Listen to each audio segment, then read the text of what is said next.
Muy bien. Arratsalde-on guztioi. Bueno, es un placer presentar este acto, este libro, que, como acabamos de ver en el vídeo, resume muchos años de vida política, mucha historia detrás. Yo venía pensando si somos una tierra que observa detenidamente su propia historia, y encontraba una reflexión que igual no tiene ningún fundamento, ¿no? Pero me da la sensación que tenemos una mirada sobre nuestra historia un tanto descompensada, precisamente fruto de los traumas y de los episodios históricos atribulados, intensos, tremendos en muchas ocasiones que hemos vivido, ¿no? Creo que tenemos una mirada hacia el pasado, una mirada de memoria, seguramente con los focos a veces también descompensados, pero creo que perdemos de vista las biografías, las trayectorias de personas individuales, de profesionales, de gente que ha participado en la primera, en la segunda y en la tercera línea política, de exlendakaris, en definitiva de retazos, de componentes que forman parte de ese puzzle y que son ineludibles para entender nuestro pasado, ¿no? Y la paradoja, y caeré ahora en el tópico, es que ese pasado hoy nos lo traiga una escritora y una ensayista alicantina que tiene, yo creo que en estas páginas muestra, transmite y lo que rezuma es también su labor de documentación, su labor de archivera, su pasión por buscar el documento, la nota en la hemeroteca, la noticia, el dato que complemente la reflexión que nos quiere traer. Hay muchos temas por delante. Quiero pasar ya, sin más preámbulos, a invitar a cada uno de nuestros tres invitados, cada uno de los tres protagonistas, a que hagan una primera consideración general sobre el libro, empezando por su protagonista, que en un primer momento, según pone también en las páginas su autora, tenía ciertas reticencias a ser objeto de este libro. Le paso el micrófono a Joseba, pasamos luego ya a Carlos y en último momento, por seguir un poco también el orden de la mesa, a la propia autora. Y luego ya abrimos tema de debate, empezando por lo más actual, para ir a cuestiones que se abordan en el libro y que pueden ser también interesantes con estos dos protagonistas.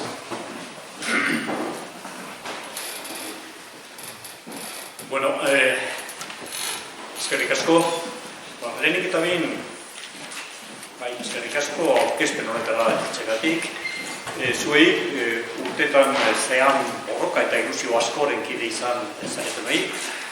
Mila esker ere Maria del Olmo hori liburuaren egilea bere lanagatik, eta nola ez, eskerrik asko lehendakari Arikotxea lehendakariari bere eskuzabaltasunagatik eskatu diotan guztietan, eta eskerrik asko ere Jesus Barkoseri gaurkoan moderetzaile izateagatik.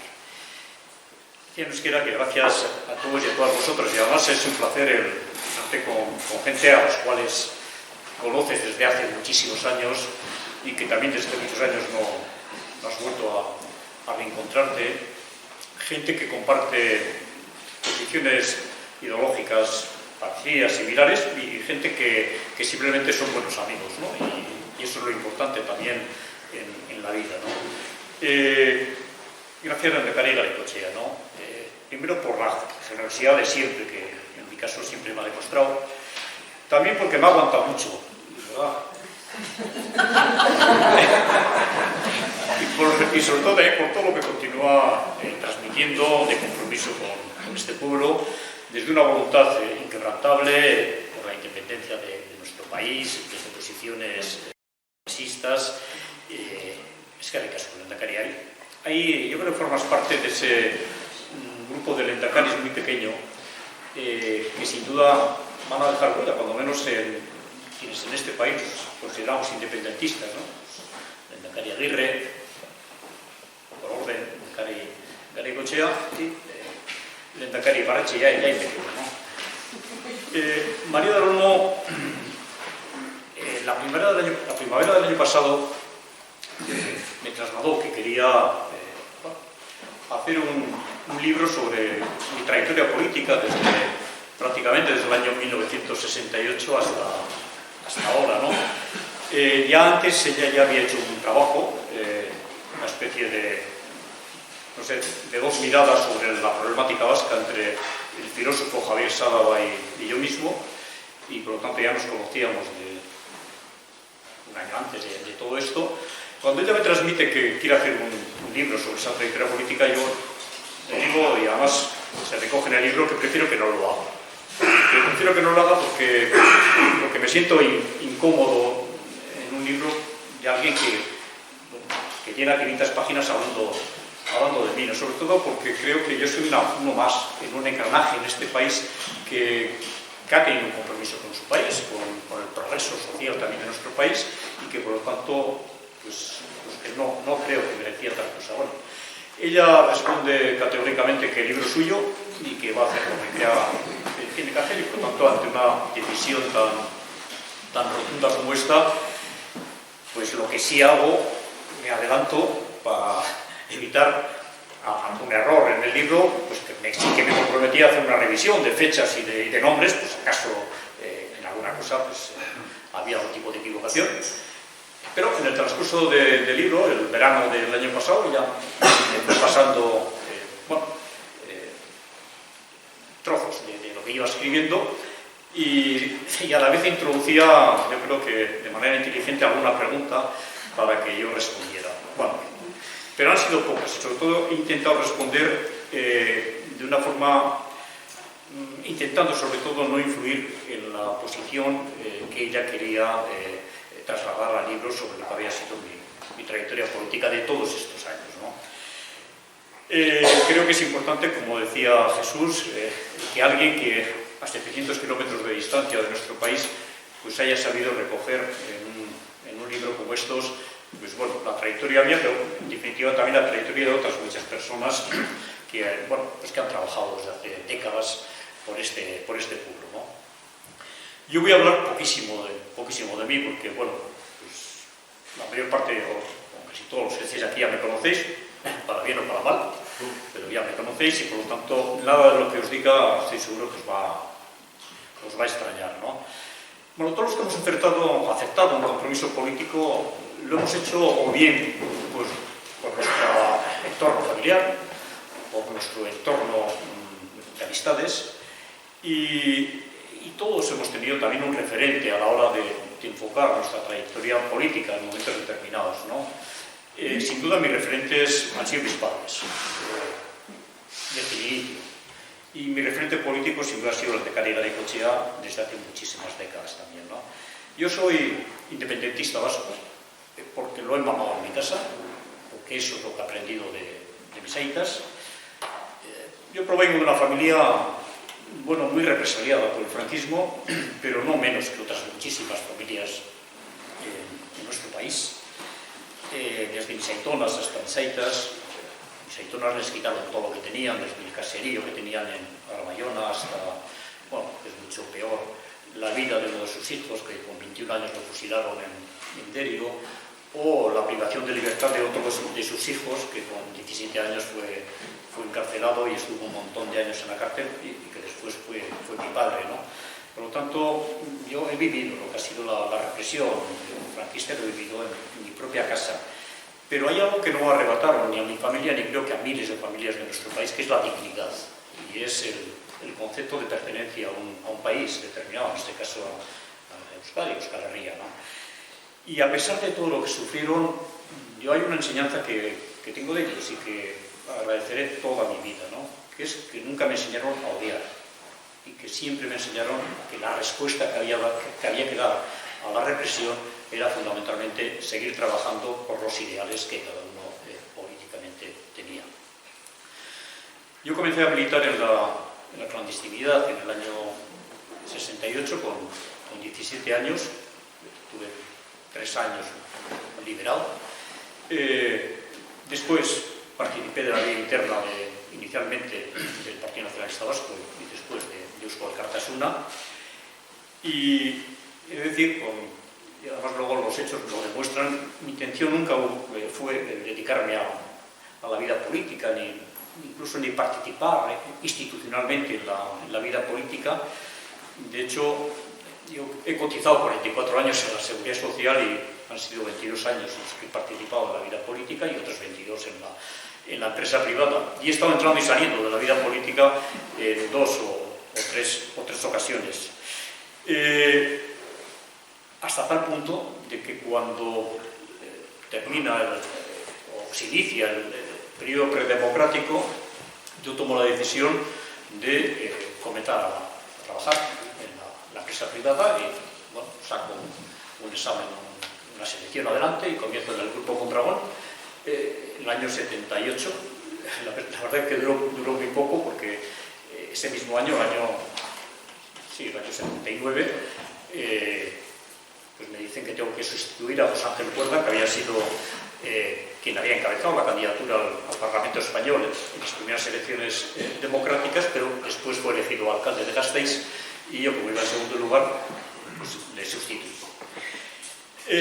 Por tanto, yo con 27 años me aparezco en el Congreso de los Diputados con una carpeta, pues como los vendedores de seguros, las que llevaba el acta de diputado. Pero antes, yo me acuerdo que le llamé a Marcos Vizcaya, creo que muchos de vosotros os acordaréis de él, que fue portavoz del Grupo Vasco. Le dije, Marcos, ¿cómo hay que ir ahí? ¿Qué hay que hacer y tal? Y yo creía que me iba a dar algunas datos de comisiones, alguna cosa, y me dice, no, aquí lo importante es que vengas con corbata. Me quedé un poco descolocado, ¿verdad? Con corbata, en la primera comunión sí que tengo una de esas de goma, sí, pero no. Y dije a mi ama, yo sé comprar una corbata, pero comprarme una corbata de las que tiene el nudo hecho, de esas que yo no sabía hacer el nudo y tampoco lo sé hacer ya ahora, ¿no? Bueno, la cosa es que comienzo yo en el Parlamento Español en el año 79 y he estado 14 años entre el Congreso y el Senado. Y después, en el año 1993, vuelvo nuevamente al Grupo Mondragón y estoy hasta el año 2001, en el que por mucha insistencia de la Lehendakari Garaikoetxea, pues acepto ir al gobierno de Ibarretxe hasta el año 2009. Yo he hecho una referencia antes, y con esto termino esta primera intervención, a mi concepto, a mi posición independentista, mi posición clara sobre lo que tiene que ser este país. ¿Por qué lo digo? Porque hasta, hace 20 años, cuando alguien me preguntaba, ¿tú eres nacionalista vasco? Sí, yo soy nacionalista vasco, ¿no?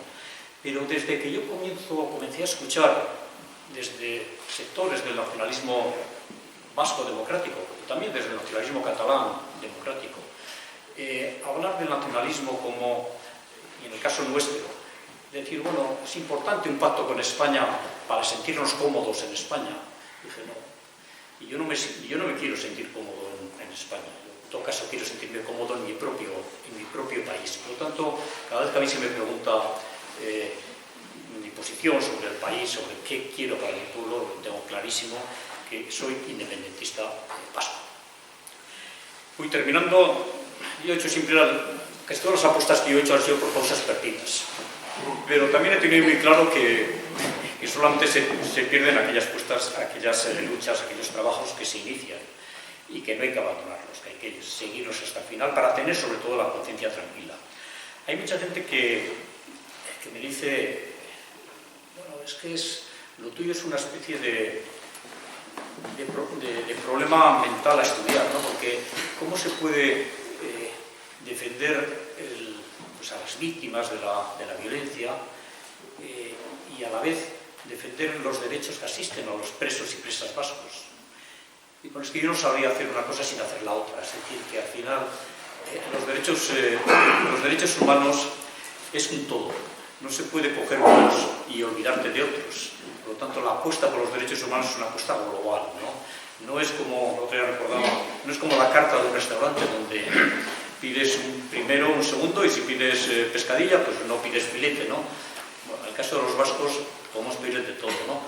Pero fundamentalmente hay que tener muy en cuenta que una apuesta clara por los derechos humanos es apostar por aquello que nos gusta y por aquello otro que nos disgusta. Y esto es lo que yo he intentado hacer toda mi vida. De ahí también un poco el título, que en su momento sí que me pidió María que dirigiera algún título para el libro.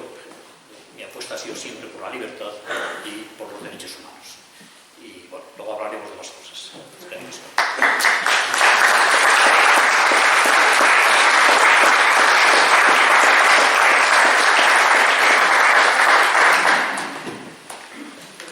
Bueno, pues henchido de emoción, después de Joseba y después de Euskal Herria Maite, que me recuerda muchas cosas. Me recuerda sobre todo que al día siguiente o a los 2 días de dejar a Furianera, en circunstancias que todos muchos recordaréis, yo pasaba por el Alto de Zurra, en Leiza, y allí hay un restaurante, Casabi, y coincidió que en medio de aquella crisis que fue dolorosísima, como tantas otras, especial, había un orfeón de Mundaca que había ido a cantar una misa a San Esteban con acordeones y una serie de acompañamientos musicales, una preciosidad. Y al aparecer yo allí, como una especie de... iba a decir, pensaría que encontrarse con cualquiera menos conmigo, ¿no? Y a mí me pasó a la recíproca y me hicieron llorar. Me hicieron llorar porque la canción es además de las que invita a eso. Claro, hemos empezado el acto con esa música, más enternecido con ella, y después las cosas que has dicho tan amables, pero prefiero ni contar. Yo quiero subrayar, María, que con toda la sinceridad de que soy capaz, de este libro, además de que constituye una auténtica historia de los años críticos de nuestro país y con una riqueza documental, bueno, son unas 600 páginas, pero luego están las remisiones a las actas del Congreso, y por si acaso en alguna me llamaba tonto Joseba, digo, yo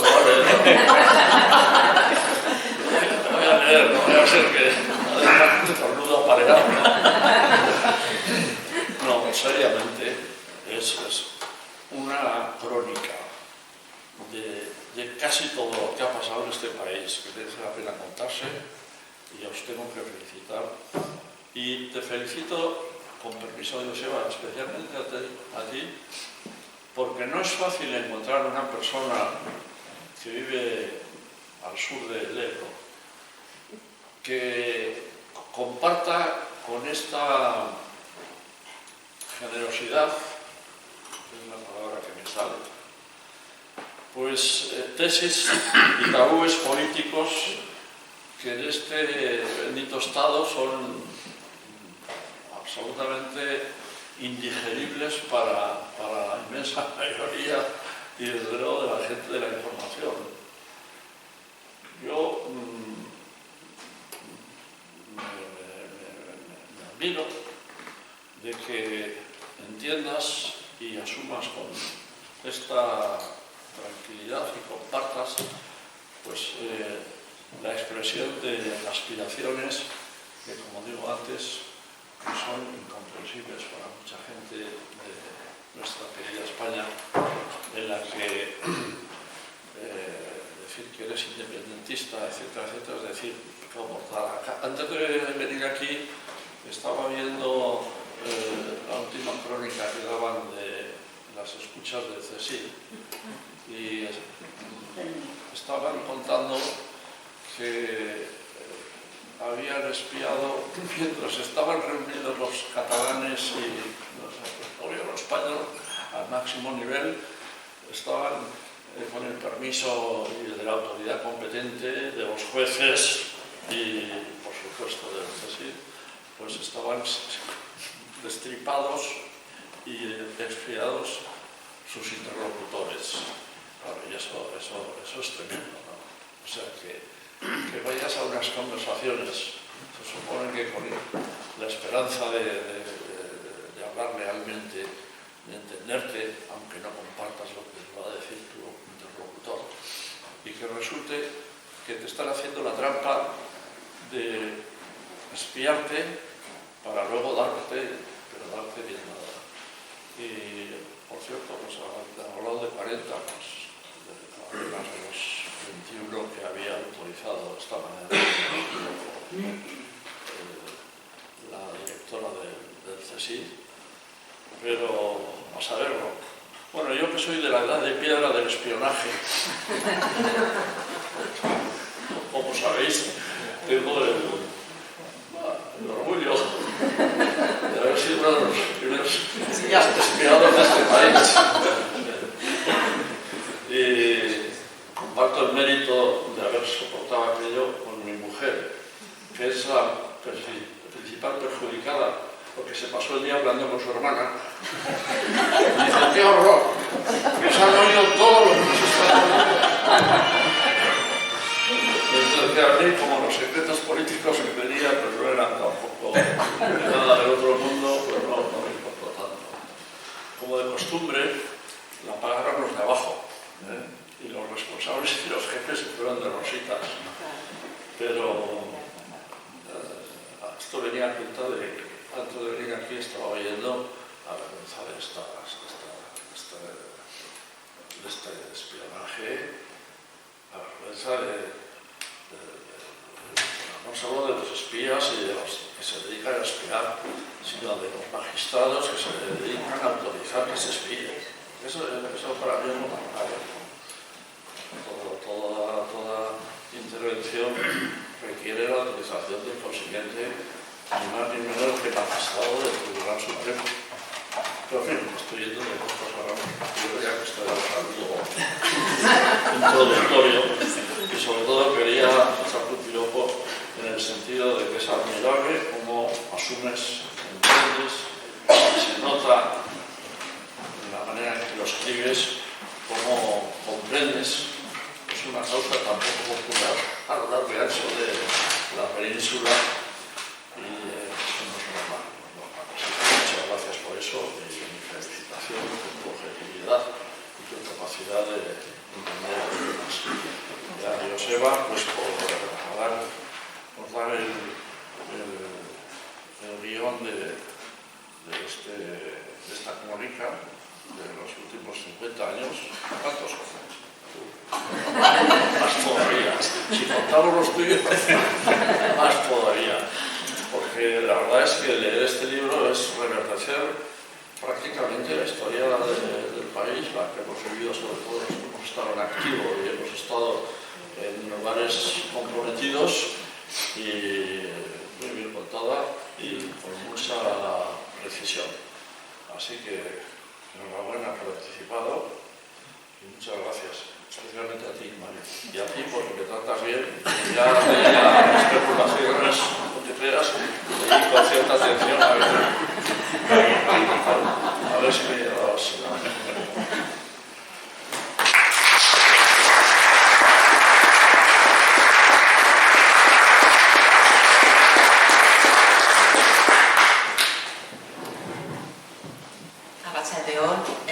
Muchísimas gracias a todos por acompañarnos, gracias a Catacrac por acogernos aquí, gracias a Jesús por aceptar la invitación a llevar este acto.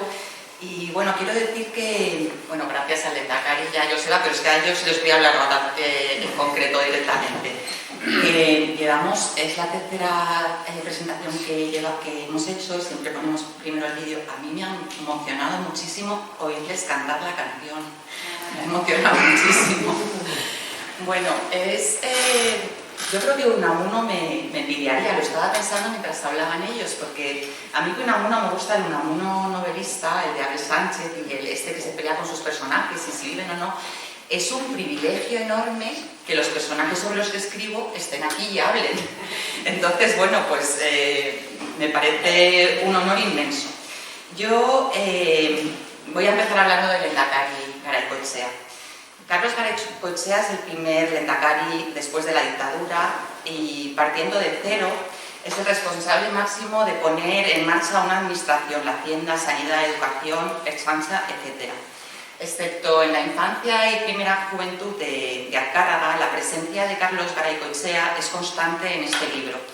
Atraviesa todos los capítulos, ya que sus vidas estuvieron ligadas políticamente desde el final del franquismo hasta el 2009 y, como vemos, hoy continúan coincidiendo sus posiciones políticas y sociales y les une una inquebrantable amistad.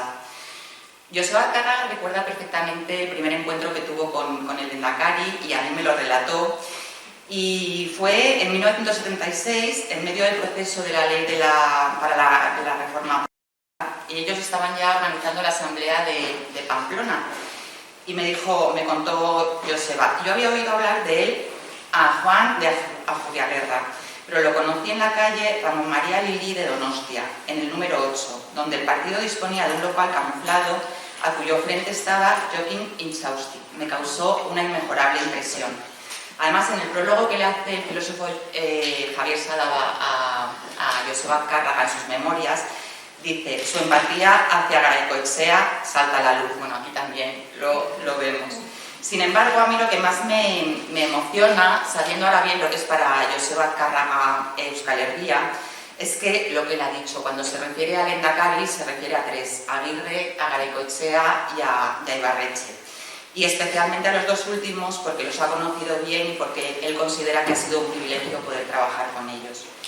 Garaycoetxea fue elegido lehendakari del gobierno vasco en 2 legislaturas, en 1980 y 1984. Previamente había sido presidente del gobierno preautonómico. A mí me impresionó mucho de aquel periodo, que coincide con la transición española, cómo los vascos, mientras en el resto del país todavía estábamos despertándonos de la pesadilla del franquismo y no reaccionábamos del todo, los vascos se pusieron a trabajar en el Estatuto Vasco desde el primer momento. Es el primer estatuto de la democracia. Y lo que me quedó claro tras mi investigación, y así lo recojo en el libro, es que los vascos jamás dejaron de trabajar en este sentido. No hubo ningún franquismo que los acobardara. Otra verdad incontestable con respecto al lehendakari Garaycoetxea, y de la que él ha hablado siempre que se le pregunta sobre ello, es que llevó al límite de las posibilidades su gestión política en medio de un contexto durísimo, incierto y convulso. El Estatuto de 1979 es buena prueba de ello, a pesar de que todavía hay transferencias que no se han llevado a cabo, y tantas cosas más que él pilotó y que vienen recogidas en el libro. Pero en lo que me he documentado sobre el lehendakari Garaycoetxea, quiero decir que él habla también de la decepción del PSOE, una decepción que yo comparto. Yo en el libro digo literalmente que los vascos se encontraron jugando con trileros que hicieron trampas y cambiaron las reglas a mitad de partida. Mucho de lo aprobado y pactado fue traicionado. Hay un último aspecto que brevemente quiero señalar con respecto al lehendakari Garaycoetxea.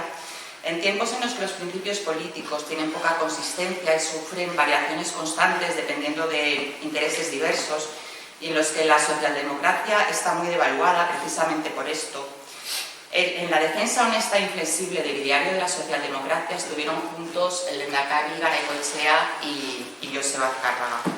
La verdad de esto que afirmo está muy bien documentada en el libro, con posicionamientos muy valientes e importantes en determinados asuntos que muestran bien su absoluta coherencia con los principios que defendían y que les llevó incluso a dejar de formar parte de algún gobierno. Entre los principios estaban la prioridad del bienestar social, el pacifismo, el antimilitarismo, la confesionalidad y también su compartida defensa de la independencia del pueblo vasco. Por todo ello, por la coherencia, la valentía y el trabajo por el bien común, mi reconocimiento y admiración al lehendakari Garaycoetxea. En cuanto a Joseba Azcárraga, bueno, iba a empezar comentando un poco el libro, pero como el protagonista está aquí y ya ha contado parte de su biografía, esa parte me la salto. Sí que quiero decir que en las presentaciones que hemos hecho hasta ahora yo he hablado de mi agradecimiento a Joseba Azcárraga. En esta no lo voy a hacer, las presentaciones están todas colgadas en YouTube, yo creo que son documentos muy importantes, no por nada, sino por las personas que han participado en las presentaciones y que permiten dar una visión muy completa y de diversas perspectivas sobre la figura de Joseba Azcárraga y lo que representa. Yo aquí quiero hablar más bien de dos conceptos que me han hecho pensar sobre todo los acontecimientos tan graves e importantes que estamos viviendo en los últimos tiempos. Son los conceptos de confianza y fe. Decía a principios del siglo XX el sociólogo George Simmel, que es el teórico del concepto de capital social, en el que uno de los valores indispensables es la confianza, que la sociedad se desintegraría en ausencia de la confianza entre los hombres. Yo me pregunto en qué podemos confiar. Cuando la política está tan devaluada, la mayoría de la prensa no es libre y los intelectuales han desaparecido, ¿en qué podemos confiar? Conforme transcurren los acontecimientos de nuestra actualidad, soy más consciente de lo vivo que está este libro y de lo necesaria que es la memoria para entender las claves de lo que hoy nos está sucediendo y estamos viviendo. Todo esto que nos está pasando, de enorme gravedad, la corrupción del jefe de Estado, el espionaje, la judicialización de la política, que no se olvide que se empezó con los vascos y el plan Ibarretxe, la guerra de Ucrania, etc. En lo personal, a mí me refuerza en el convencimiento de mi confianza y fe en Joseba Azcárraga y soy más consciente de la importancia de poner en el debate público esta biografía. Todos estos graves asuntos no son nuevos, como quienes utilizan el arma de la desmemoria quieren hacernos creer. Todos ellos, de una manera u otra, están presentes en la biografía de Azcárraga. Si no hay memoria, si no hay rastro del pasado, de estos hechos del hoy, no hay responsabilidad. Y sí hay responsabilidad. Quienes permitieron que nuestra historia reciente nos condujera a los acontecimientos actuales tienen nombres y apellidos y están en el libro. Y este dato, que es bien importante, no es tanto como lo que a mí me importa más, que es reconocer e identificar a quienes lucharon para que esto no fuera así, a quienes pretendieron que las cosas discurrieran de otra manera y comprometieron su palabra y su vida en este sentido. Azcárraga es uno de ellos y también lo son el lehendakari Garaikoetxea y el lehendakari Ibarretxe. Hay una idea que desarrolla la filósofa Simone Weil, una idea importante que se nos ha olvidado y ha sido devaluada y tergiversada. La idea es que el político es el depositario de la confianza de la polis. Por eso está obligado a trabajar en beneficio del ciudadano y de su bienestar. Dice ella, solo así, anteponiendo el bienestar de la gente, se puede aminorar la desdicha y el desarraigo de la ciudadanía. En esa desdicha y en este desarraigo estamos viviendo ahora. Y por eso considero que resulta crucial recuperar ejemplos de biografías ejemplares de políticos honestos y comprometidos. Yo escribo este libro, como ha señalado, como archivera e historiadora. Todo lo que afirmo está documentado. Por eso quiero recordar también al filósofo Walter Benjamin. En su tesis séptima de la filosofía de la historia, habla de una línea historicista que realiza una reconstrucción histórica apoyándose en la visión de los vencedores. Una visión sesgada del historicismo que resulta muy útil a las clases dominantes de cada momento. Benjamin defiende una mirada distanciada de la historia. Dice que habrá que tener presente que todo documento de cultura es a la vez un documento de barbarie. Conforme pasa el tiempo, conforme van sucediendo cosas graves, y yo voy reflexionando sobre lo que contamos en el libro, soy más consciente de que la historia reciente también ha sido contada por los vencedores del relato de la transición y que contiene mucha barbarie. Ambas cosas creo que nos permite descubrirlo en la biografía de Azcárraga y para mí están clarísimas en el libro. Soy también bien consciente, cada vez más, de la importancia de la batalla del relato. He querido reflexionar hoy sobre la importancia y la presencia en el libro de la confianza y la fe que nos son tan necesarias, pero no me quiero olvidar de otra cosa importante que también está en ellos, es el concepto de resistencia. En el caso de Azcárraga sigue luchando por la libertad y los derechos humanos en los nuevos caminos que le va ofreciendo la vida. Y acabo con María Zambrano. Ella dice que la confianza es la condición previa para la creencia y que de ambas nace la esperanza. Este libro está lleno de esperanza en que nuestro destino común puede ser distinto, de otra manera. Y en él está la vida de todos aquellos que creyeron y trabajaron para que las cosas fueran distintas y creo que siguiendo su ejemplo pueden ser distintas. Que nadie nos robe la esperanza. Mila esker.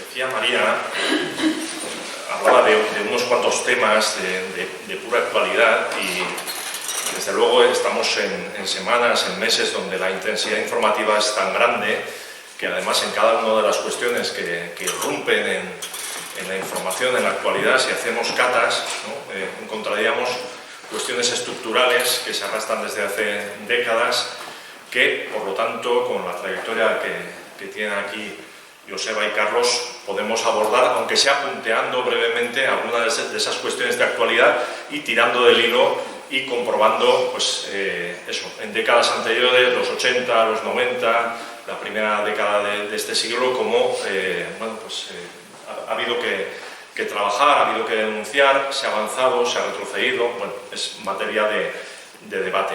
Y ya ha salido, pero sí, quería presentarles, por lo menos para que hiciesen alguna consideración, la cuestión de Pegasus y Ineludible, sin ánimo de banalizar, pero ambos tienen en carne propia experiencia del espionaje y además de esa persistencia del espionaje, leía el otro día desde Arias Navarro, ¿no? Con sus cintas magnetofónicas hasta hoy, este tema nos conduce también a cuestiones como la ley de secretos oficiales, cuando se escribe la peligrosa razón de Estado, en fin, cuestiones que están ahora mismo de plena actualidad y que además son muy significativas de cómo está operando el Estado ante ideologías que ve como amenazas.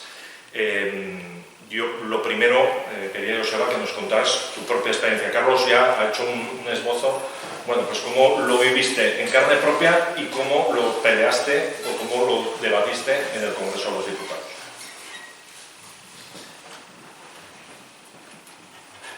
Bueno, es que me da un poco apuro contar mi propia experiencia, porque además el otro día en la cadena SER yo participo cada 15 días en un debate con diferentes contertulios.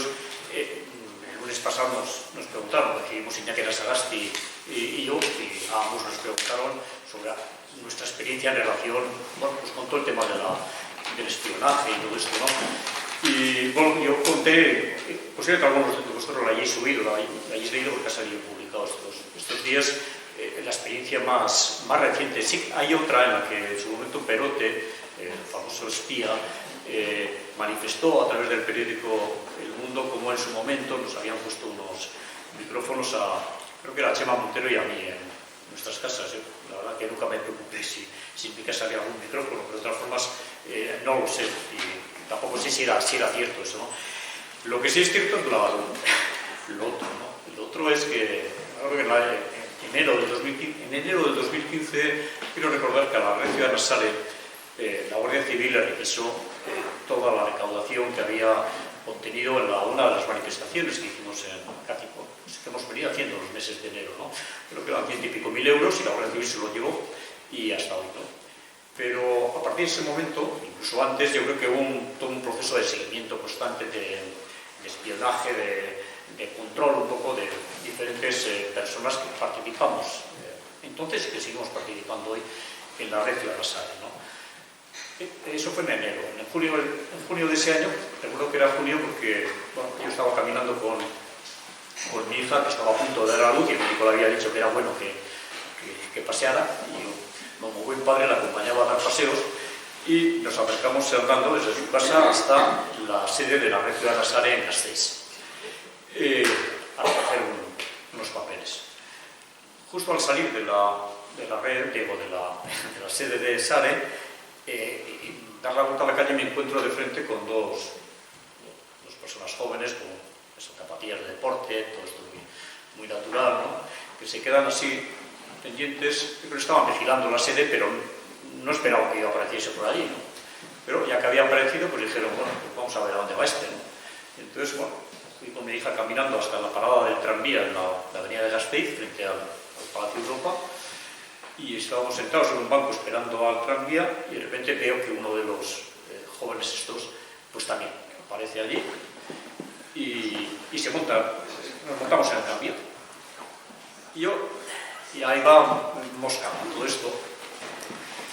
Íbamos hasta la última parada del tranvía entonces, que era en el barrio de las Desamparadas en Gasteiz, y a mi hija no le quería contar nada para que no se preocupara, pero bueno, pues algo le tendría que decir, porque en el momento que terminó digo, mira, antes de llegar a la última parada donde vamos, voy a hacer un gesto como que me bajo en la parada anterior, que es la parada del Parlamento Vasco. Y bueno, y eso hice, llega el tranvía a la parada del Parlamento Vasco y yo hago mención de salir, y él también, y por poco que se da un golpe, porque claro, yo ya sabía que yo iba a volver a entrar, por tanto ya tenía preparado yo, pero él creía que ya... Entonces quiso entrar otra vez y por poco se engancha con la puerta, fue un poco... Es decir, que se prueba, la cosa es que llegamos hasta la siguiente parada, ya todos juntos en el tranvía, y yo recuerdo que cuando yo terminé en el gobierno vasco, la Chaña me dio, bueno, a mí y a otra gente, imagino un número de teléfono para que en un momento determinado, si hubiéramos algún tipo de cosa rara y tal, pues llamásemos, ¿no? Bueno, dije, bueno, pues qué mejor oportunidad que esta, ¿no? Pues, y les llamé desde el tranvía y me dijeron, bueno, pues espera ahí que enseguida vamos, y ya vienen dos chañas de paisano. Ya, pues mira, es aquel que está sentado en la plazuela, en un banco delante de la iglesia de las Desamparadas, uno de ellos, y de bueno, pues entonces mira, ahora vais, seguís por toda esta calle, por todo el barrio de las Desamparadas, se nos hizo dar 1000 vueltas, y si vemos que os sigue, pues a la altura del bar La Bellota, que es un bar que hay también en las Desamparadas, pues vamos y les preguntamos. Y en el bar ese, en la entrada, pues les pararon, les pidieron la documentación, lo que fuere. No, somos compañeros. Yo voy a que les decíamos, no, somos compañeros. ¿Cómo compañeros?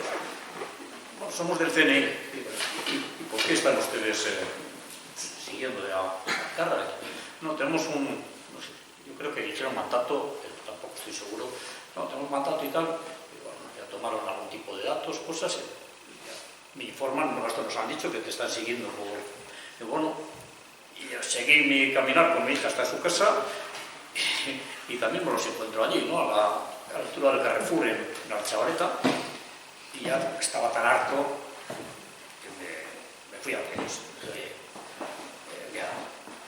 Sois bastante malos, porque os he acabado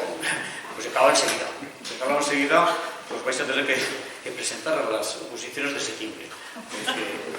No, querría el último río 2 veces. Y así, pues ese fue un poco uno de los episodios. Claro, los episodios luego han continuado. Todavía, bueno, ahí está Eñaut Landa, que es compañero mío en Sare, que conoce bien. Todo este episodio ha continuado en el mes de febrero de este año, con grabaciones que me hacen en la cárcel de Palencia y que después las filtran a un medio de comunicación, que tampoco decía gran cosa con los presos, ¿no? O después el teléfono de uno de los expresos de ETA que está imputado por otra serie de hechos. El sistema israelí, entonces es un sistema terrible, ¿no? Pues se lo ha hackeado todo, y claro, en todo eso aparezco yo, porque me comunicaba con él en algunas ocasiones sin ningún tipo de secreto, ¿no? Bueno, antes de ayer me comentaron que la VT ha presentado una denuncia en la Audiencia Nacional para que Chema Matanzas, que es un abogado de los presos vascos, y yo mismo seamos imputados por no sé qué, pero quiero decir que todo esto es fruto también de un espionaje a otros niveles. Y yo termino, pero y con respecto al tema de Pegasus, podemos decir, no, este es el mayor escándalo de la democracia, es igual, si mañana habrá otro y tapará este. Quiero decir que estamos en una cloaca permanente, ¿no? Y sobre todo estamos ante una actitud en la que yo creo que hay dos cosas, hay diferentes. Por un lado, el espionaje que se hace, como contaba Lehendakari Garaikoetxea, a los independentistas catalanes en plena negociación con el gobierno, y se les espía, y luego, pues presumiblemente, yo sí que me creo que hay otro espionaje que se hace a Margarita y al presidente del gobierno por parte de un país que parece ser que es Marruecos, con lo cual el ridículo es enorme. Es decir, que yo firmo con Marruecos un acuerdo de país amigo, dejo a los saharauis en la estacada y los traiciono de una forma vergonzosa, y ahora es precisamente ese gobierno marroquí el que me está investigando y el que me está un ridículo.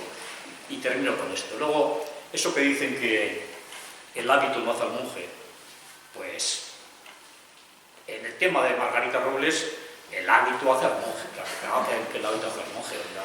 Es que esta mujer que ha sido el azote de las cloacas del Estado, que ha sido defensora a ultranza de los derechos humanos, de repente, que en sede parlamentaria diga, sí, tenemos el sistema Pegasus, sí, hemos espiado a un montón de gente, y sí, hemos espiado a los independentistas catalanes porque se lo merecen.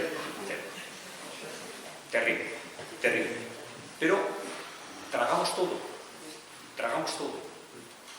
Y hay un problema final que yo creo, que todo esto se está haciendo, todo este tipo de espionaje por parte del gobierno en este caso se está haciendo, y seguirán siendo apoyados por fuerzas políticas en el Parlamento. Y yo entiendo que se les apoye, aunque pueda parecer una contradicción lo que estoy diciendo. ¿Por qué? Porque la alternativa es tan terrible, la que pueda venir a este gobierno, que yo creo que se aprovecha. El gobierno de Sánchez se aprovecha de los socios pues, leales que tiene, y que yo creo que hacen bien en seguir apoyando este gobierno, porque lo que viene es la leche. Pero ¿hasta cuándo van a seguir aguantando este tipo de cosas, ¿no? Es decir, que esa es un poco una situación, yo creo, caótica, ¿no? Y un país que es una verdadera cloaca, ¿no?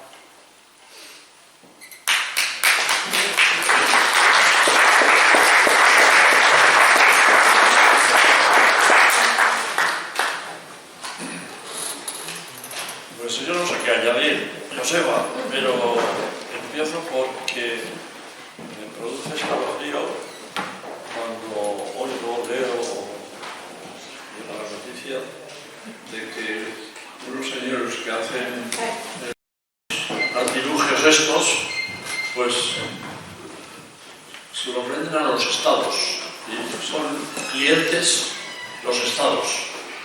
Es decir, no una panda de granujas o unos delincuentes que andan por ahí. No. Son los estados, o sea, el asunto que está estructurado ya con esas intenciones que desembocan en lo que está pasando aquí y en todas partes. Y es tremendo, o sea que un negocio imponente como el de los israelíes con su invento, pues está sirviendo para darle vueltas al mundo y tenerlo sobre ascuas y incluso pues sumirlos en la resignación de pensar ¿qué voy a hacer contra esto? Porque claro, pasando un poco al chiste y a mi modesta historia de espionaje, yo me encontré con cosas que me produjeron medio risa, medio indignación. Pero, por ejemplo, salieron en tromba todos los responsables del entonces, entre ellos a un paisano que yo decía, pues si no tuviera nada que ocultar, no sé por qué os tenía que preocupar. Otro decía, pues a mí no me importaría que me escucharan, pues tampoco tengo nada que avergonzarme. Y pasaban al contraataque, o sea, como ya sé su contrario, es que tiene cosas que avergonzarse, tiene cosas inconfesables que los demás, en cambio, pues no tenemos, porque por eso no nos importa que los... Y, bueno, lo más corazonador de esa experiencia, que no sé a qué viene el cuento de esto de la edad de piedra, como decía antes, pero fue que, como de costumbre, pues hubo un juicio, pues condenaron a todos menos al jefe. Y a mí, no sé si por buen corazón o por tonto, pues me dieron pena los extraños, pero estaban obedeciendo unas órdenes de unas personas muy concretas que se fueron de Rositas, porque los jueces, que también nos decepcionan de vez en cuando, pues seguramente estarían utilizando aquellos pisos que generosamente les facilitaba el gobierno entonces para que pudieran instalarse en las reservas peligrosas de Euskal Herria, y eran pues benefactores en este caso, la gente que les daba menos debajo, condenaron a 4, y el jefe, en tal estarse, recordar gente que ha fallecido, pues se fue de Rositas. Pero el aprovechamiento que se quiso hacer de aquello, de lo que nos habían montado, pues fue verdaderamente impúdico, ¿no? Entonces, pinchar un teléfono pues, se consideraba que era una cosa menor, y además, oye, si se lo merece y si hay motivos, pues se hace. Pero claro, ahora es que es todo. O sea, ahora dice, ¿dónde me refugio yo en una intimidad personal, grupal o de partido político? Es imposible hasta que no se... Jesús, quería solamente comentar, no sé si es el caso de Endacari, pero lo que también me he documentado, usted cuenta, y además supuso ríos de tinta en su momento, en el golpe de Estado en el 23F, si estaba usted o no en Ajulianea. Y luego usted contó que no estaba y que se habían ido a un domicilio privado en particular, precisamente porque podía haber escuchas en Ajulianea. Lo digo porque cuando hablamos de la persecución del independentismo catalán y el espionaje y todo lo demás, que todo empezó aquí, todo empezó con ustedes, ¿no? Hasta ese punto. Y luego sobre lo que has citado, Jesús, lo de la ley de secretos oficiales, quería decir que, bueno, ya sabemos todos, una ley del 68, del franquismo. Hoy mismo en las ruedas de prensa estaban todos pidiendo al gobierno que desclasificara, a todos los portavoces que se desclasificaran la documentación de la que han hablado en la comisión la directora del CNI. Bueno, la ley de secretos oficiales, solamente decir, porque sale en el libro también, que ahora se habla de que el PNV presentó en 2016 una petición de reforma y tal. En el año 93, Josep Azcárraga ya lo pidió, estaban Euskal Kartasuna, ya pidió la modificación de la ley de secretos oficiales, es una ley franquista, y no pasó nada. Y luego, cuanto a los secretos, estaba en la Comisión de Derechos Humanos y todo el episodio, Joseba, de torturas, etcétera, que investigasteis al principio en el 79, y bueno, clamaste en muchísimos momentos en el Parlamento y se recogen en el libro porque esa comisión se desclasificara y se pudiera dar a conocer todo lo que había habido de malos tratos y torturas. La ley de secretos oficiales es de 1967, o sea, de pleno franquismo. Aquí está. El problema es que en estos temas los partidos mayoritarios, tanto la derecha como la autonomía izquierda, van de la mano, es decir, ni uno ni otro van a querer nunca desclasificar muchos temas que son tabú para ellos. Es decir, el día que se desclasifique todo el tema de la posición del rey con el 23F, por ejemplo, ¿verdad? Algunos se tendrán que arrepentir mucho de las loas que le han echado a este pájaro, ¿no? O el tema de las torturas, ¿no? El tema del informe al cual se refería María del Olmo de las torturas. Tantas cosas, es decir, que la ley de secretos oficiales se ha utilizado fundamentalmente para tapar vulneraciones de derechos humanos, y ahí yo mucho me temo que en ningún momento se van a desclasificar esos papeles o el tema de legal. Bueno, el tema, por ejemplo, del informe de torturas, que sí que aparece reseñado en lo que ha escrito María del Olmo. Yo me acuerdo que el año 80 fue secuestrado Javier Rupérez, que luego fue embajador Estados Unidos, del gobierno de Suárez, y lo secuestró ETA político-militar. Bueno, pidieron un rescate de 200 millones de pesetas. Yo no tengo datos para pensar que se pagó o no, pero pidieron un rescate de 200 millones de pesetas no a la familia López, sino al gobierno de Suárez. Pero exigieron también la constitución de una comisión sobre torturas.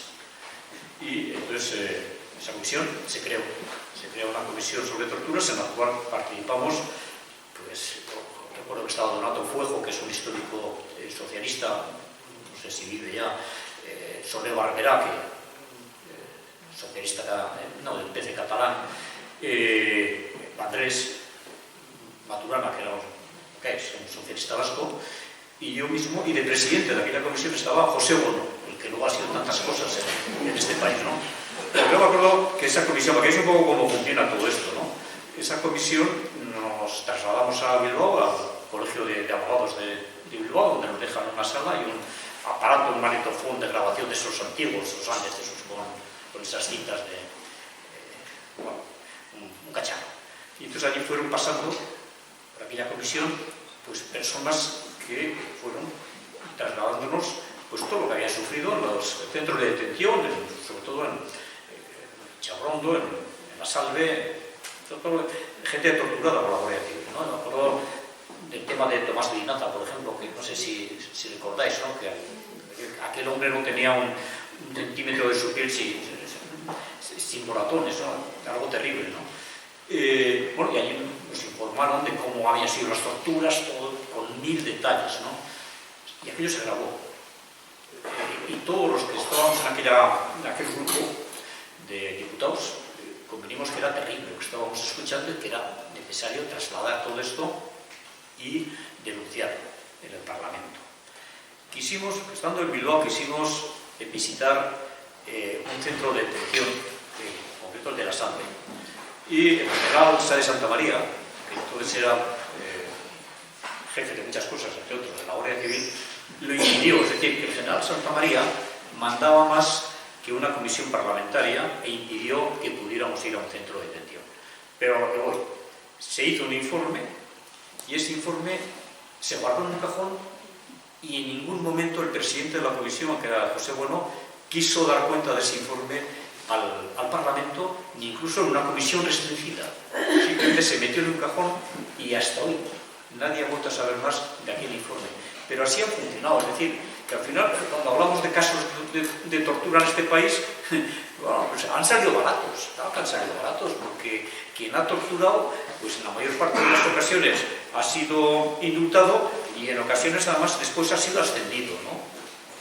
Pero incluso luego te encuentras con las actitudes de algunos jueces en relación a pues el caso de, bueno, el propio Grande Marlasca, ¿no? O el propio Garzón, ¿no?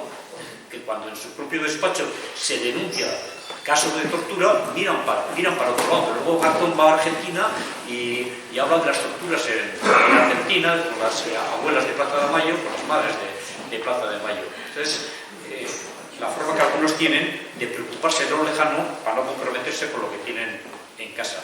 Pero todo esto ha ocurrido en este país. Y recientemente el caso de Irache Sorzábal, que no está recogido aquí porque ha sido más reciente, donde se demuestra que su declaración ante el juez, mejor dicho, su declaración ante la Guardia Civil fue fruto de las torturas que sufrió. Digamos, hay fotos del cuerpo de esa mujer, de cómo estaba. Después se vuelve a repetir el juicio y esta mujer se ratifica a los jueces porque no está muy claro que verdaderamente haya sido torturada, ¿no? Bueno, claro, entonces aquí es todo una cadena, es una cadena, ¿no? Una cadena en la que, por un lado, quien tortura, por otro lado, los jefes de quienes torturan, que luego los indultan, y por otro, los jueces, una parte importante de los jueces que dan carta blanca a una forma de proceder, lo cual, contra todo esto, pues hay que seguir denunciando, claro que hay que seguir denunciando, porque si no denunciamos, pues al final nadie se entera que están ocurriendo estas cosas o que han ocurrido estas cosas, ¿no? Pero esta es un poco la situación y la actitud, fundamentalmente, de lo que se llaman poderes institucionales del Estado, ¿no? Aquí hablas de legal y de tantas cosas, porque fueron unos años el promo, como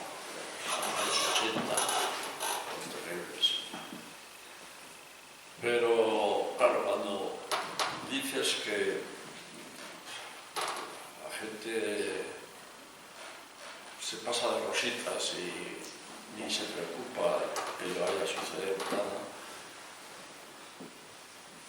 La explicación es que es una pirámide y la pirámide está en la punta está en lo más alto. Yo cuando se hablaba del señor X, pues, en fin, ahora ya va pasando el tiempo y se puede ser menos indiscreto por el paso del tiempo y la prescripción de los delitos por el paso del tiempo. Pero también, por ejemplo, Felipe me dice un día, oye, ¿quieres que organice una comida con Carlos Andrés Pérez, que fue el presidente de Venezuela y durante bastante tiempo y bastante notorio? Porque, mira, este sabe cómo se resuelven estos problemas del terrorismo de Estado.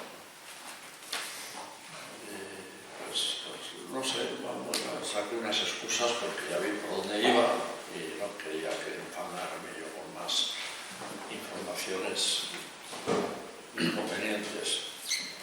Pero como Carlos Andrés Pérez había sido presidente de Venezuela mucho tiempo, pues a Pello Yujo, venezolano de Pro, le pregunté, oye, ¿qué hizo a Carlos Andrés Pérez, que me lo quieren poner como modelo, el propio Felipe? Ahí va, usted organizó unos gales en Venezuela que se llevó por delante a todos los grupos insurgentes, pero estilo al refinado. De manera que cuando hablamos del señor X, el señor X y el talante de Felipe González no era de los que transmitía mayor inquietud por su talante, de ser, etc. Pero hay después mencionados a Santa María, que era una tropa. Era terrible.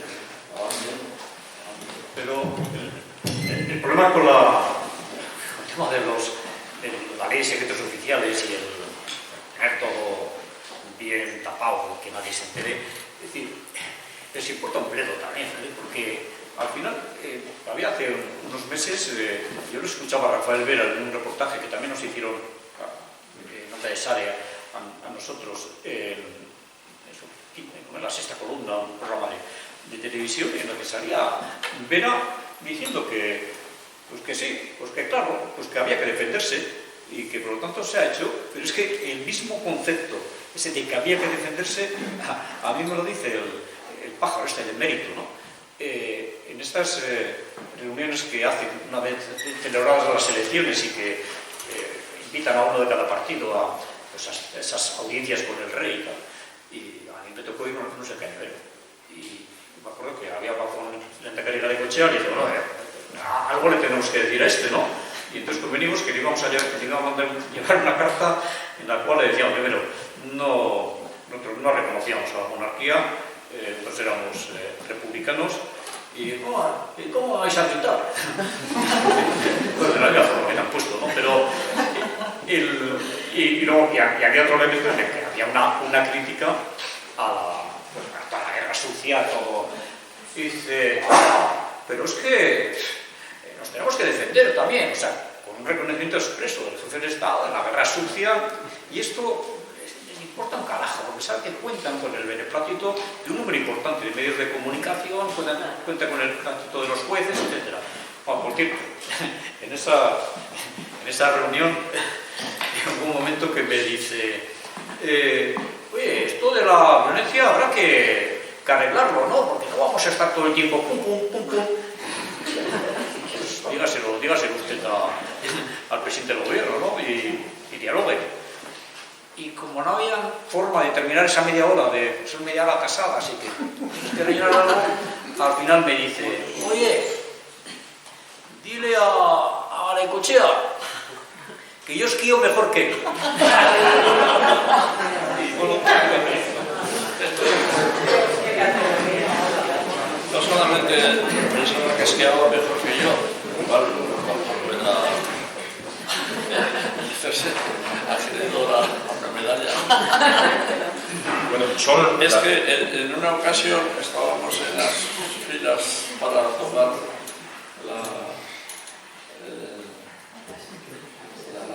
el skilift para subir a Teresilla. Teresilla, las pilas. Y vino Carlos. De paso se coló, ¿verdad?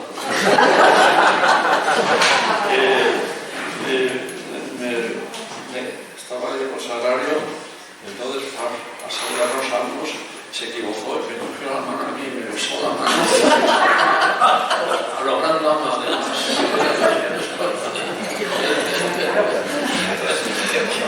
Y esquiaba bastante bien, pero se caía, pegaba unos porrazos. Yo no he visto pegarse porrazos como los de Rey, la verdad, la montaba arriba. Y aquí me dijo un par de veces te dice, sí. Para que quede claro. No. Bueno, son las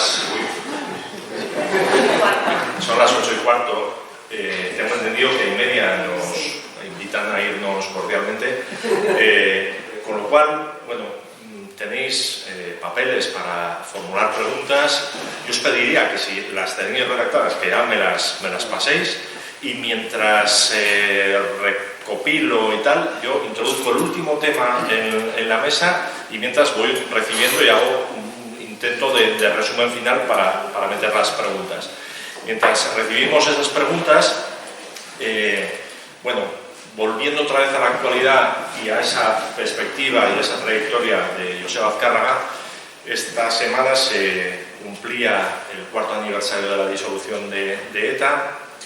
Esta semana, tanto Foro Social como SARE han coincidido en criticar, reconocer algunos avances en política penitenciaria, pero criticar también actitudes obstruccionistas a la hora de conceder permisos, progresiones de grado, etcétera y tal. SARE convocaba una manifestación en Pamplona para el mes de junio. Y mientras tanto también conocíamos y rompía la sentencia que condena a la madre de José Zabala, de Piri Zabala, a pagar las costas, la Audiencia Nacional, a pagar las costas por reclamar la condición de víctima del terrorismo de su hijo. Entonces, lo que comentábamos antes, ¿no? Cuestiones que las tenemos ahí clavadas que, de una manera u otra, pues vuelven a surgir, vuelven a ocupar la actualidad y vuelven a desencadenar pues, debate. No sé si la atención, toda la atención que se debería en este torbellino de informaciones, pero que sí lo quería poner como por lo menos última cata en la mesa para consideraciones, para comentarios, mientras recibimos esas preguntas. Con relación a la política penitenciaria, dos cuestiones muy concretas, ¿no? Por supuesto que en los últimos 18 meses ha habido un avance, es decir, el 1 de julio del pasado año se puso fin a las cárceles de Andalucía, de Levante y de Galicia, que eran las más alejadas, y por lo tanto desde el 1 de julio del pasado año ahí no hay preso o presa vasca, ¿no? Por lo tanto, fundamentalmente de cara a las familias, pues es un avance que hay que tenerlo en cuenta. Dicho esto, ¿quiere decir que hemos terminado con la política de alojamiento? No, porque todavía hay un 40% de presos y presas que están fuera de Comunidad Autónoma del País Vasco, Nafarroa, y que por lo tanto están en cárceles, algunos están en Madrid, otros en Aragón, otros en Salamanca, en Topas, en Salamanca. Es decir, que hay familias que todavía si viven en Donosti, los familiares tienen que irse hasta Madrid, pues tienen entre ir y volver pues casi 1.000 kilómetros para 40 minutos de visita. Por lo tanto, es una situación que todavía está pendiente, que hay un 40% de estos presos y presas que están necesitados de que se les mueva ya, además porque tienen derecho a cumplir su condena cerca de su lugar de residencia, como dice la normativa penitenciaria. Y he de decir, ahora que estamos en familia, que es que además nos corre prisa. nos corre prisa. Si dentro de un año y medio quien gobiernas son otros, pues lo tenemos mucho más complicado. Por lo tanto, hay que apretar y tenemos que intentar, en lo que queda de esta legislatura, cuando menos todos puedan estar fundamentalmente en las cárceles de Euskadi y las de Nafarroa, ¿no? Pero hay muchas más cosas pendientes, es decir, que cualquier movimiento que se hace, algunos movimientos en positivo se hace para progresar de grado y para que la gente que ya ha cumplido las 3/4 partes de la condena pueda salir en libertad condicional, pues resulta que esos movimientos que se hace pues son echados para atrás por los jueces. Es decir, que los avances tímidos que se hacen desde la administración penitenciaria, es decir, desde los gobiernos, o el de Gasteiz o el de Madrid, esos tímidos avances enseguida el fiscal o el juez de vigilancia penitenciaria en su caso recurre y personas que estaban en libertad condicional y habían comenzado a trabajar nuevamente a prisión y nuevamente a segundo grado penitenciario. Y esa es un poco la situación que tenemos. En estos momentos el problema fundamental no lo tenemos tanto con los gobiernos, lo tenemos fundamentalmente en el ámbito de la justicia. Y una pincelada con el tema de Lasa y Zabala y lo que está pasando es el colmo. O sea, es decir, te torturan al hijo, le obligan al hijo a cavar su propia tumba. Cuando acaba su propia tumba, le pegan 2 tiros y lo meten dentro, le echan cal viva y se enterró. Recurres para que sea considerado como víctima de la violencia, del terrorismo, y resulta que le dan la razón al gobierno y tienes que pagar las costas, que en este momento creo que son 9.000 euros lo que tiene que pagar esta señora de 91 años, que es la madre de Zabala. Es una vergüenza, es una vergüenza. ¿Por qué está ocurriendo esto? Porque la ley de apoyo a las víctimas del terrorismo, que en su momento hizo el gobierno del PP, cuando estaba aquel ministro Lumbreras, el Jorge Díaz, pues decidió que solamente esto era dirigido a las víctimas de ETA, es decir, que las otras víctimas de otras violencias, llámese en este caso local, no entraban a formar parte de esto. ¿Por qué? Porque consideraban que todas aquellas víctimas habían sido ajusticiadas porque se lo merecían. Por decirlo con mucha claridad, ¿no? Cuando en muchos casos, como era el caso de Lasa y Zabala, eran personas que no habían sido juzgadas y por lo tanto no habían sido condenadas.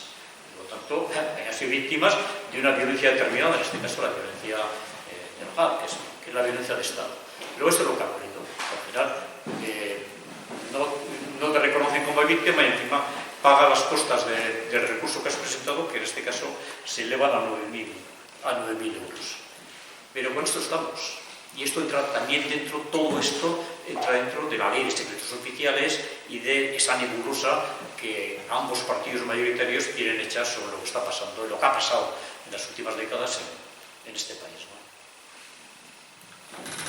Me parece importante recordar que en el año 88 Joseba Azcárraga y Garaikoetxea detrás ya pidieron en el Congreso de los Diputados el reconocimiento de las víctimas de ETA en la misma situación que el resto de las víctimas del terrorismo. Me parece muy importante para la memoria estas cosas. Me parece que no tenemos preguntas por escrito. Yo entonces me animaría a hacer una más. Y si de última hora si hay alguna. Directamente. Quería preguntarle cómo ve la situación actual, comparándola con todo lo que hemos pasado desde estos 45 últimos años, ¿cómo es? ¿Más optimista, más dura, más la situación que estamos viviendo ahora? Ya que hemos vivido episodios muy complicados antes también. Sí, hemos vivido. Perdóname, pero yo no... Me pregunta que cómo vemos la situación actual comparando con la que de hace 40 o 45 años, ¿no? Es muy difícil comparar situaciones con estos espacios de tiempo. Yo sí que te he de decir que igual hace 45 años o 50 años veo mucha gente militante muy activa como Chema Landa y alguna otra gente que yo creo que hace 50 años teníamos una ilusión por hacer cosas y teníamos una cierta esperanza de encontrarnos avanzando hacia situaciones de mayores libertades y tal. En estos momentos yo soy muy pesimista, ¿no? Porque creo que hay muy poca respuesta, muy poca contestación ante lo que es una constante vulneración de derechos, mucha menos que la que podía haber hace 30 o 40 años, y que yo no digo que este sea un problema generacional y que por lo tanto los que ahora son más jóvenes protestan menos. Yo creo sinceramente que estamos en una situación de absoluto impasse y de absoluto deterioro de lo que se puede entender como sistema democrático, sistema de libertades, y al final da la impresión que se ha vendido al conjunto de la sociedad de que lo que se está haciendo por el bien de todos, ¿no? Y no importa vulnerar derechos de todo tipo y no pasa nada, porque al día siguiente se olvida. Bueno, el tema del Sáhara, que ha sido un escándalo, ¿no? La traición que se ha hecho al pueblo saharaui, oye, ha durado una semana y no pasa nada, ¿no? Yo hablo del tema del Sáhara como el tema más reciente que vulnera claramente derechos, pero tantos otros que pasan, y que ese tema que hemos comentado de la madre de Zabala, pues duraron 2 días y se acabó y no pasa nada. Pero bueno, cosa que lo veo mal. Una pregunta más, alguien que se anime, y si no lanzo una pregunta de cierre, pues son las 8:25, a la 1, a las 2, a las 3. Bueno, pues cierro yo. Estamos en una situación, es tremendo, pero estamos en una situación de guerra que dura ya lo que no nos imaginábamos que podría estallar una guerra. Estalló la guerra, no nos imaginábamos que iba a pasar de un mes, está pasando el tiempo. Lo que es peor, el horizonte también de que finalice no se ve próximo, y el estado de opinión del que ahora hablaba Joseba, pues han normalizado en cierta medida o en gran medida un conflicto que además incumbe al conjunto de la Unión Europea ante una Rusia que efectivamente pues ha invadido un país y que se comporta con todo el poderío militar de una forma brutal, ¿no? Pero estamos ante un libro que habla de los derechos humanos, ante una trayectoria que se ha distinguido por esos derechos, por esa reclamación de derechos humanos no a la carta, y quería pedir una última consideración sobre este conflicto que de alguna manera tampoco nos ha impactado tanto. Yo no sé si por la fatiga de la pandemia, si porque los actores nos resultaban más lejanos que en otras guerras, o por...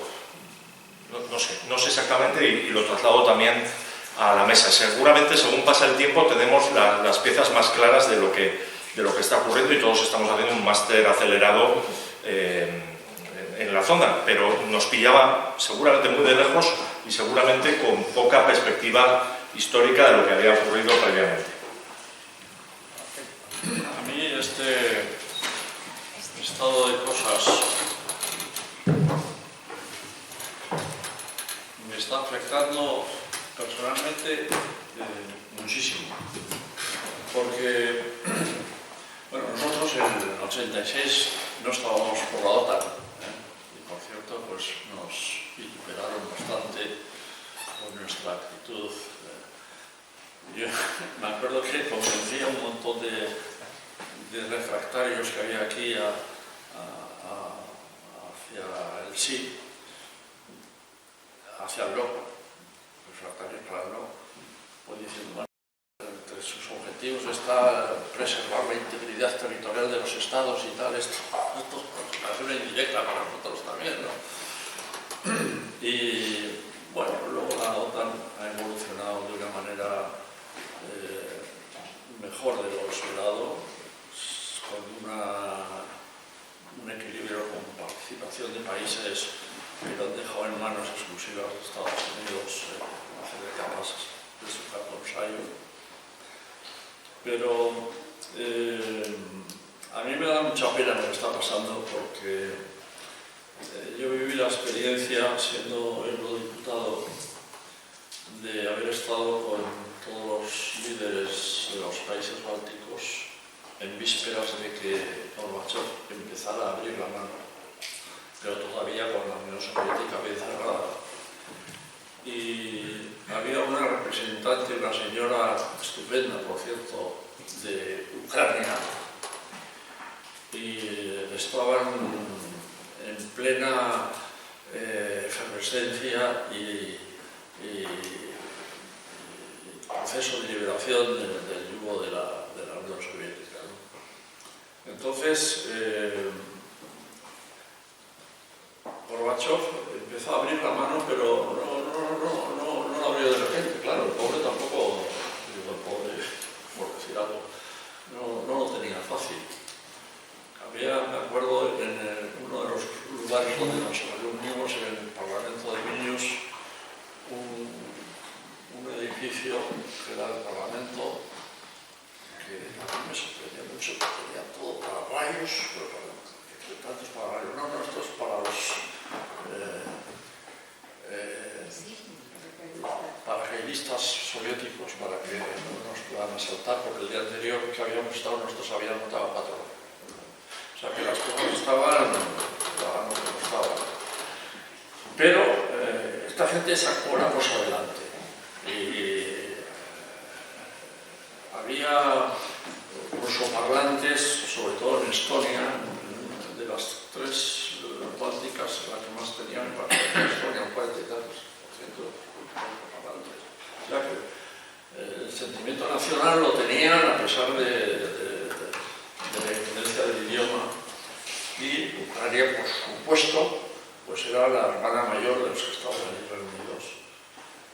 Estaba también de Eslovenia, un socialdemócrata, que como por religionario y amigo, pues me dijo, ahora vamos nosotros. Nos van a sacar los tanques, los serbios vamos bien.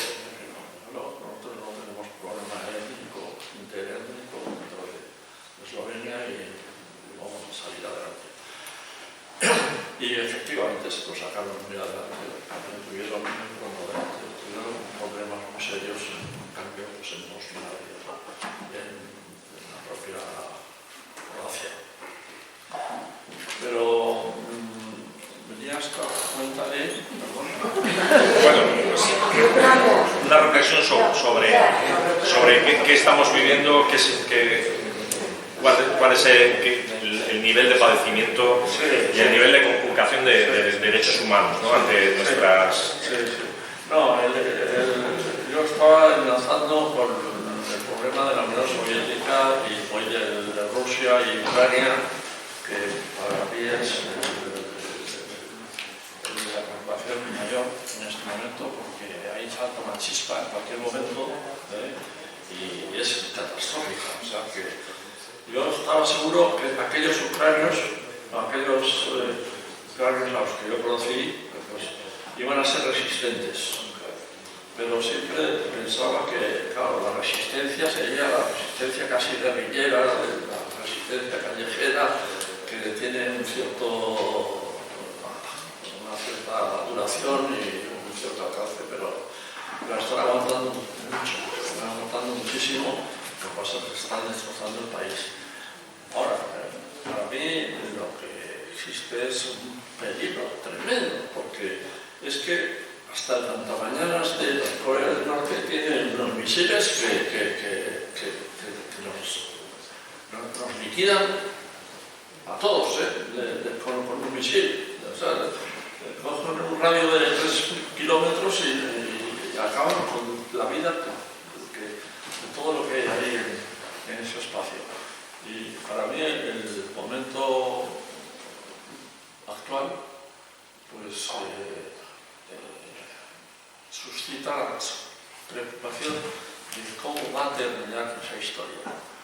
Yo creo que ahí tiene que haber una intermediación pronto y que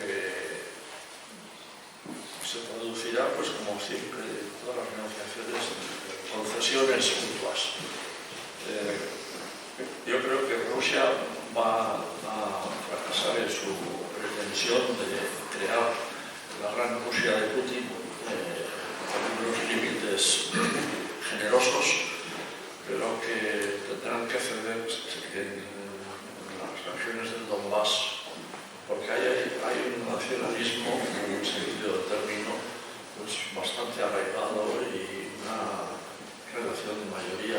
mayorías que probablemente merezcan el respeto al derecho a autodeterminación. Probablemente las cesiones para llegar a un punto de paz, yo creo que estaría unas sesiones en ese terreno y alguna consolidación de Transnistria, quizá que es la margen del río de Moldava, y quizá que por eso se arregle, pero he entendido mal el planteamiento, pero no estoy obsesionado con este asunto. No, el planteamiento es abierto, además. Entonces, yo quiero hacer una matización sobre imperfección de lo que está ocurriendo. Es decir, al final, esto es una invasión, pero ni el gobierno ucraniano son las hermanitas de la caridad, pero tampoco el gobierno ruso es el Partido Comunista. Yo creo que hay unos conceptos de una cierta izquierda en la que cree que Putin representa al Partido Comunista. El Partido Comunista representa en Rusia un 10% y Putin representa fundamentalmente a la oligarquía. En Rusia. Dicho esto, estamos ante una invasión, pero esta guerra ha puesto en evidencia algunas dobles morales muy claramente. Es decir, por un lado, el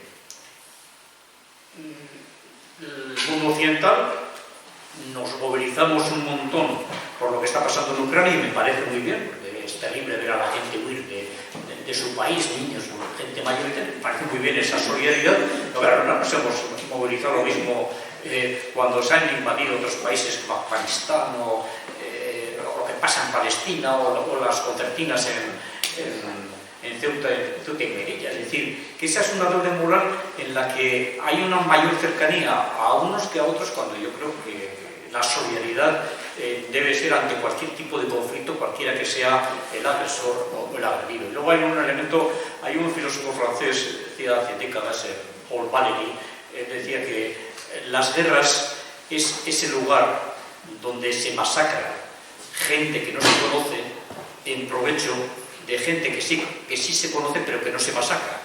Y esto es lo que pasa. Al final, ¿quiénes están padeciendo las guerras?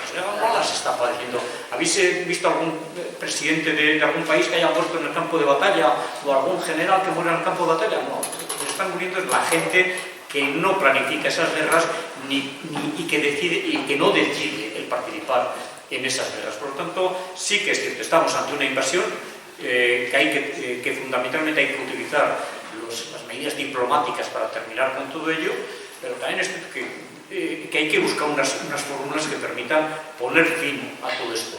El otro día el Papa se metía con las obras, pero a continuación decía que la guerra terminaba el día 9 de mayo. No sé si algunos han perdido el norte, ojalá el 9 de mayo. Yo creo sinceramente que no. Va para largo. Y luego, bueno, pues todas las medidas económicas. Bueno, que eso tiene vuelta también, es decir, porque no sé las medidas económicas cuánto va a afectar a los grandes oligarcas en Rusia y cuánto va a afectar a la gente que no tiene nada que ver con esta guerra en Rusia, pero luego nos va a afectar también a todo el mundo occidental porque dependemos de energética, gas, dependemos mucho de todos ellos. Bueno, hay una medida que ha puesto el otro día, al principio de la guerra yo escuché y dice, bueno, además se les va a prohibir ir a Eurovisión. Digo, bueno, pues eso igual es un alivio para pero bueno, a imagen yo creo que sí que es un conflicto terrible que afecta a muchas vidas humanas, pero que sí que pone en evidencia también la doble moral que tenemos los europeos o los occidentales en general a la hora de mostrar nuestra solidaridad con unos pueblos o con otros, ¿no? La doble moral. Es doble moral y posibilidad material también, porque la dimensión del conflicto es tal, el problema es tal, la reacción ante esa situación hace tan difícil que se dé una respuesta conveniente. Y yo he sacado esta colación porque es que lo he vivido por los protagonistas y me está dando una pena tremenda, ¿no? Porque estos eran compatriota, gente que estaba luchando en aquel momento y tuvieron la suerte de encontrarse con Gorbachev, pero claro, es que dices, intervenimos en Uganda o intervenimos en dónde, pues intervienes con la respuesta que posible, única, en Donbass, la que se arma es atómica. Ya, yo comparto eso, Gary, pero hay una cosa, hay posiciones express en las cuales la gente que viene de Ucrania, repito, me parece muy bien, de repente tienen contrato de trabajo, permiso de residencia, en este país tenemos cantidad de gente que ha venido de otros países en conflicto bélico, con miserias terribles, a los cuales los tienen ahí olvidados y cuando pueden les mandan de vuelta. Es decir, que yo ahí es cuando me refiero a la doble moral, es decir, al margen que yo comparto contigo la preocupación ante una gran nuclear que se puede producir en el mundo, ¿no? Pero yo fundamentalmente quería poner el énfasis en esa diferente vara de medir que tenemos los europeos, ¿no? A la hora de valorar los conflictos, ¿no?